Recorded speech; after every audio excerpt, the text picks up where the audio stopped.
Bonjour et bienvenue sur Infos Express. Votre crédit immobilier, vos impôts, votre pouvoir d'achat, et si tout cela était menacé par une seule lettre?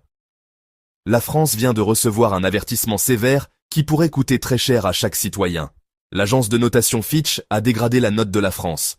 Décryptage d'une décision aux conséquences explosives. Vendredi dernier, le verdict est tombé, provoquant une onde de choc. L'agence de notation américaine, Fitch, l'une des 3 plus influentes au monde, avec Moody's et S&P, a abaissé la note de la dette française. Nous passons de AA à A+, une première en 10 ans de la part de cette agence. Mais qu'est-ce que ça veut dire concrètement? Pour bien comprendre, utilisons une analogie simple. Imaginez que la France est une personne qui demande un prêt. Jusqu'à présent, avec sa note AA, les banques la considéraient comme une excellente cliente, quasi irréprochable. Elle avait un bon revenu et remboursait toujours à temps. Aujourd'hui, avec la note A+, la perception change. La banque la voit toujours comme une cliente fiable, mais son dossier est jugé plus risqué. Fitch pointe du doigt une dette publique très élevée et un contexte social tendu.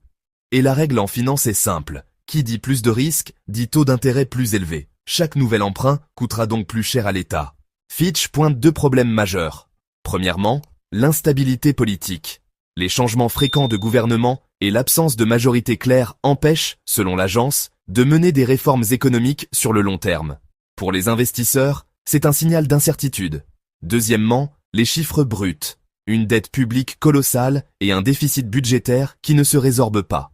La France dépense plus qu'elle ne gagne et sa dette atteint des sommets historiques. Concrètement, l'État français va devoir payer plus cher pour emprunter de l'argent. Considéré comme un emprunteur plus risqué, les investisseurs exigeront une prime de risque plus élevée. Le taux d'intérêt des obligations françaises à 10 ans, qui sert de référence, risque donc de grimper, rendant chaque nouvel emprunt plus coûteux pour le contribuable. L'impact est loin d'être anecdotique. Chaque 10e de point de hausse représente des milliards d'euros de dépenses supplémentaires chaque année pour rembourser la charge de la dette. C'est un véritable fardeau pour le budget de l'État. Cet argent, qui ne pourra donc pas aller dans les services publics essentiels comme les hôpitaux, les écoles, ou encore financer la transition écologique, sera absorbé par les intérêts. Et le danger ne s'arrête pas là, car cette dégradation pourrait enclencher un effet domino. Les 2 autres grandes agences, Moody's et Standard & Poor's, observant attentivement. Si elles suivent le mouvement dans les semaines à venir, cela enverrait un signal très négatif au marché, créant un cercle vicieux qui aggraverait encore la pression sur les taux d'intérêt français. Mais cet indicateur financier, qui peut sembler abstrait, a des conséquences très concrètes sur votre vie. Premièrement, les crédits. Si l'État, le plus gros emprunteur du pays, paie plus cher pour se financer, les banques répercutent cette hausse. Le coût des crédits immobiliers et des prêts à la consommation va donc augmenter. Concrètement, votre projet d'acheter une maison pourrait se compliquer, avec des mensualités plus lourdes ou un apport plus important exigé. Acheter une voiture pourrait devenir un luxe pour beaucoup. Deuxièmement, les impôts. Pour combler le manque à gagner créé par la hausse des intérêts de la dette, le gouvernement pourrait être tenté d'augmenter les taxes, comme la TVA, qui pèse sur tous les consommateurs, ou une hausse de l'impôt sur le revenu pour les ménages. Une décision qui impacterait directement votre pouvoir d'achat. Troisièmement, les dépenses publiques. L'État pourrait être contraint de faire des choix difficiles et de couper dans les services essentiels. Cela signifie moins d'argent pour les hôpitaux et les écoles, ou le gel de projets d'infrastructures cruciaux, comme la rénovation des transports. C'est un arbitrage douloureux entre payer le passé et investir dans l'avenir. Ce cocktail est explosif.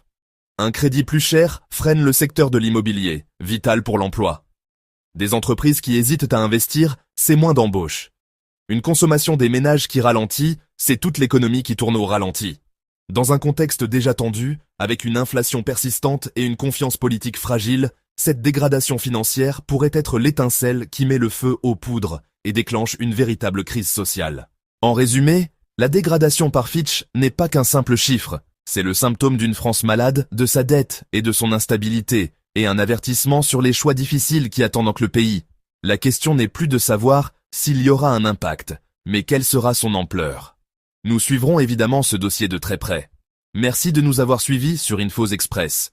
N'oubliez pas de vous abonner et d'activer la cloche pour ne rien manquer de l'actualité. Abonnez-vous à notre chaîne. Cliquez sur la cloche pour rester au courant de l'actualité algérienne.